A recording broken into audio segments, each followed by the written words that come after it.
आज हमनी के 10,000 15,000 रुपया कमाए खातिर गुजरात जाता निसन, महाराष्ट्र जाता निसन, दिल्ली जाता निसन, पंजाब जाता निसन। दिन रात खून पसीना हमनी के नौजवान बहावत रहे। अपना बुजुर्ग माई बाप के छोड़ के लोग जाता, बीवी बच्चा के छोड़ के जाता, गांव जवार छोड़ के जाता, एगो अपन दुनिया छोड़ के जाता। आ वैया ओकरा मिलत का बा 15,000 के जगह पर भैया गाली सुने के मिलता कि बिहारी जिल्लत के जिंदगी जिए के पड़ता, दुत्कारल जाता, लतियावल जाता, हथियावल जाता। आज दौआ देखी महाराष्ट्र में का हो रहल बा। महाराष्ट्र में जितना भी हिंदी भाषी भाई लोग बा, बिहारी लोग बा, जितना भी वही माँ बहन लोग बा, नौजवान लोग बा, पुरुष लोग बा, जैसे पता चलता कि रउआ मराठी बोले नहीं के आवत तो राउर लतियावल और जुतियावल दोनों शुरू हो जाता, थूक के चटवावल जाता, पैर पर गिरवावल जाता। ये ना हमनी के माई बहन जे लोग बा वहाँ के इज्जत के साथ खिलवाड़ भी कइल जाता। हम रउआ से पूछे के चाहतनी, हाई जा तो चुनाव के टाइम में केहू हिंदू बन जाता आ केहू मियाँ जी बन जाता, आ दोनों आदमी बट के वोट हेने देता होने देता, केहू नागनाथ के देता, केहू सांपनाथ के देता। लेकिन आज जौन कुटाई होता महाराष्ट्र में, ओया वहां के पूछता रे कि रउआ हिंदू भाई है, रउआ के हम बचा ले खाली मियाँ जी के कुटाई हुई ना ही वही पूछल जाता है कि रउआ हिंदू है, ना ही पूछल जाता है कि मुसलमान है, ना ही वही पूछा जाता है कि रउआ पंडित जी है, कि रउआ दलित समाज के है, कि रउआ फॉरवर्ड है, कि रउआ बैकवर्ड है। कुछ नहीं के पूछल जा, खाली इतने पूछल जाता है कि रउआ बिहारी है कि ना। आ जैसे आवता नाम पिटाई शुरू, थूक के चटवावल, पैर पर गिरवावल शुरू। तो हमनी जैसन बेलाजा कौन बाजी के बा? अब पूछे के चाहता नहीं राउर जमीन कहाँ पर गई बा? बिहार के लोग अपने जमीन के कहा दफन कर देले बा। अपन जमीन के जिंदा करी, हिंदू मत बनी, मुसलमान मत बनी, बैकवर्ड फॉरवर्ड मत बनी। आज समय वो नहीं के, आज पूरा भारत में, अपने देश में हमनी के बिहार के लोग लतियावल जाता, हथियावल जाता, मारल जाता, दुत्कारल जाता। हमनी के जलालत के जिंदगी जिए के पड़ता, जिल्लत के जिंदगी जिए के पड़ता। ऐसे हम कहे कि आज तक रउआ वोट कैले बनी जाति के नाम पर, हिंदू मुसलमान के नाम पर, लेकिन अब की बार वोट करे के बाद तो है अपन बच्चा के चेहरा दे। अब की बार हिंदू मुसलमान बैकवर्ड फॉरवर्ड बन के ना, अब की बार रउआ वोट अपना बिहारी स्वाभिमान के जगा के अब की बार बिहारी बन के वोट करे के बाद कौन सी वोट करे? का बने? पंडित जी बने, दलित बने, बैकवर्ड फॉरवर्ड बने कि बिहारी बने? बोली का बने? बिहारी बन के वोट। हम जानत कि सच्चाई क्या ताकत, जब सच्चाई कहाई तो बात दिल में जाके जरूर अटैक करी, अटैक करत तो हम बुझत नहीं बात, इनमें कोनो शक नहीं। तो अब रहुआ बताई, देखिए दिल के बहुत अच्छा आदमी बानी, नहीं साथ हल्का सा गियर बचा के रखो। अब देखी अब मामला मेन कहाँ बा हो जाए। अब मामला ये बा कि प्रशांत किशोर जी कहतनी कि भैया हमनी के बिहार के लोग के है जवन जलालत के जिंदगी जिए के पड़ता, लात जूता दूसरा प्रदेश में खाए के पड़ता, हमनी के माई बहन के इज्जत दूसरा प्रदेश के लोग लूटता आज बिहारी के नाम पर, हिंदी भाषी के नाम पर। तो ये काम हम ना होके दे।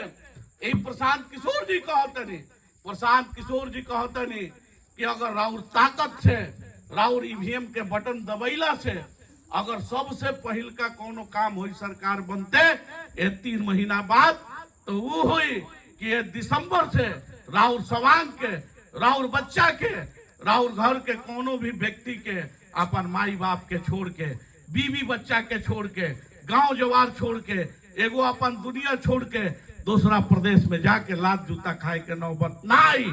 यही जा राउर यही पंचायत स्तर पर 10 से 15 हजार के रोजगार पैदा करके सरकार देवे के दोसर का काम ये हुई, दोसर का काम ये हुई कि हमनी के आज जौन बिहार के शिक्षा व्यवस्था बा, ये व्यवस्था काहे बा, आज बिहार के लोग गरीब बा, तो ये गरीबी काहे बा, गरीबी के मूल जड़ में जाए तो पता चले कि हमनी के बच्चन के बेहतर शिक्षा नहीं के, क्वालिटी एजुकेशन गुणवत्तापूर्ण शिक्षा नहीं के मिलत। यही से हमनी के बच्चा लोग, हमनी के परिवार, हमनी के घर दुआर गरीब बा। अब रउआ के हम 3 गो उपाय बताओ तनी, ये 3 गो उपाय अगर रउआ जान ले तो राउर गरीबी हमेशा खातिर का हो जाए, दूर हो जाए।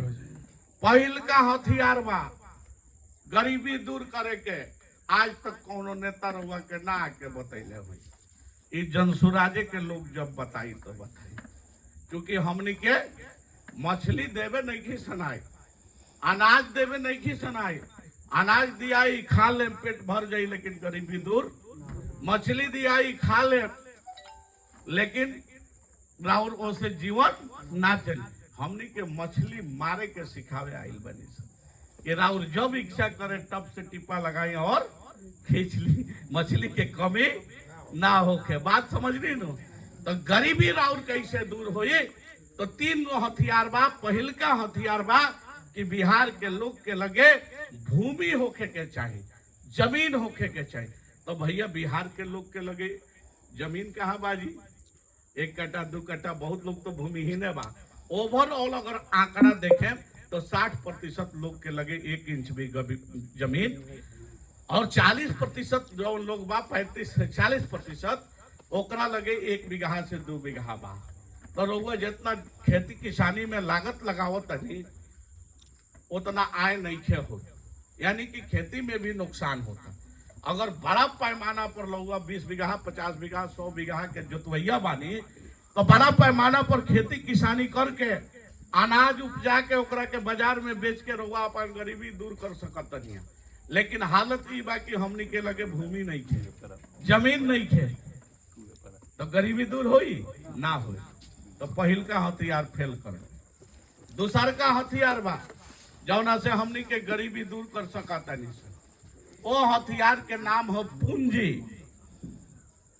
जितना लोग ऐजा बैठल बा, खड़ा बा, सामने बा चाहे घर में बा, हम रउआ लोग से पूछे के चाहतनी कि कितना लोग के लगे 10 लाख 20 लाख 25 लाख 50 लाख रुपया बा, करोड़ों के बात छोड़ी, तो रउआ लगे पूंजी है नहीं।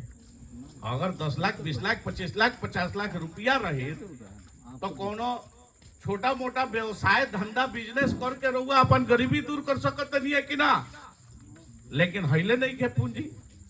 और सरकार जौन बिया उ रउआ के पूंजी बैंक के माध्यम से उपलब्ध लोन के माध्यम से नहीं के करावत। काहे नहीं के करावत कि भाई गरीब आदमी के कहत दिए कि तू पैसा कहाँ से देबा, लोन चुकता कहाँ से करबो, लोन सरकार के करा के दिवावतिया। तो अडानी अंबानी जितना पूंजीपति लोग बा, अमीरे के सरकार लोन दिवावती आ अरबों अरबों रुपया माफ भी कर देती है, लेकिन किसान मरो, गरीब आदमी बिहार के मरो, रउआ लोन मिले वाला नहीं खे। तो रउआ लगे भूमि हिले नहीं खे, रउआ लगे पूंजी हिले नहीं खे, तो राउर गरीबी दूर होई कैसे।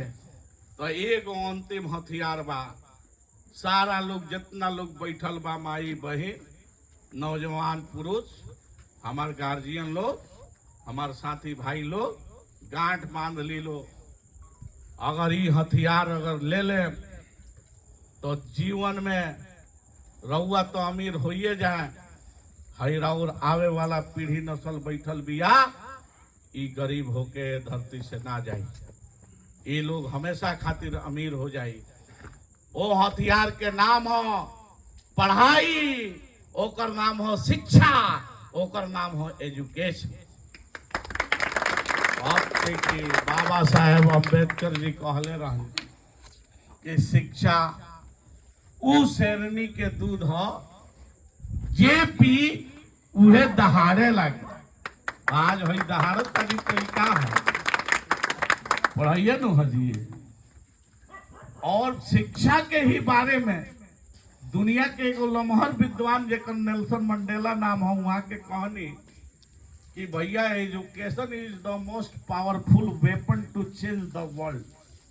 विश्व को बदल देने का सबसे शक्तिशाली हथियार ही शिक्षा है।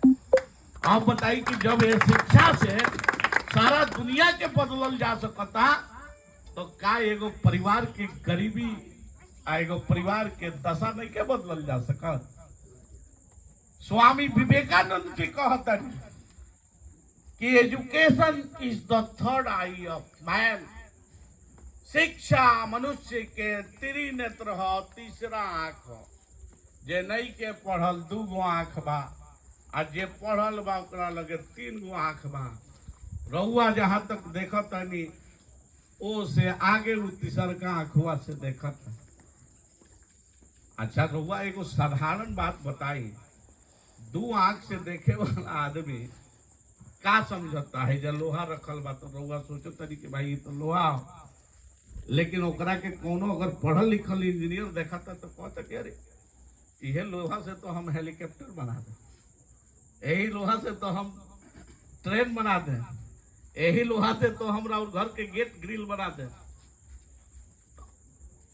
ऐसे शिक्षा मनुष्य के तीसरी आंख हो। तो तीसरका जो हथियार बा, यही हथियार से हमनी के अपान जीवन के गरीबी हमेशा के लिए दूर कर सकता नहीं है। कैसे गरीबी दूर नहीं के हो? हमनी के बच्चा मैट्रिक कर लेता रे, इंटर कर लेता रे, बीए कर लेता रे, तब वो मजदूरी करता रे, पेंटिंग के काम करता रे। आए तो हमनी के बच्चा के बेहतर एजुकेशन मिले। यहाँ लोग के हाथ में कटोरा थमा दियल गइल बा। अगर बेहतर शिक्षा मिले तो हमनी के बच्चा इंटर बीए करके डॉक्टर इंजीनियर बने जाते जी।